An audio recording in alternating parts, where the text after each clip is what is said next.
Our top story this morning, the leaders of South Korea, China, and Japan are likely to meet towards the end of the year for a three-way summit.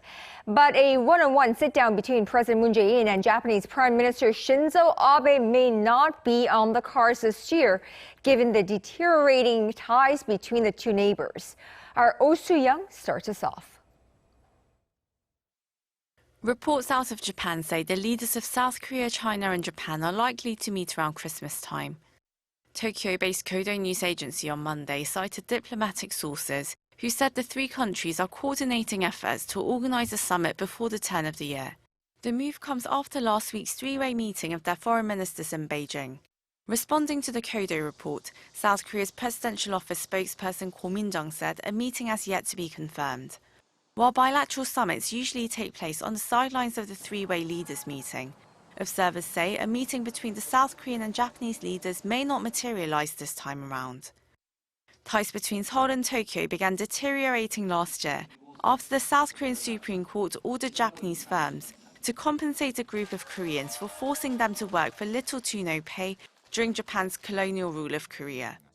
Japan opposed the ruling, insisting the case was closed after a 1965 treaty normalizing South Korea-Japan ties. Following Japan's series of trade actions against South Korean companies, which have been seen by international observers as a means of political retaliation, South Korea has consistently called for bilateral dialogue to try and resolve the issue.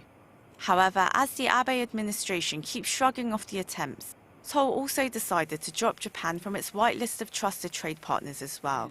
Japanese Prime Minister Shinzo Abe on Monday called on South Korea to maintain bilateral agreements reached in the past, despite strong criticism that he was the one to trigger the conflict, placing unilateral restrictions on South Korean companies over unresolved historical issues. Abe insists the lack of trust is down to South Korea. Unfortunately, responses that undermine the trust and confidence between one country and another are continuing, which is regrettable. Therefore, first of all, we would like to request that country-to-country promises be honored. He said the South Korean government's recent decision to end Jasomia, a bilateral intel-sharing pact with Japan, shows Seoul continues to breach trust with Tokyo.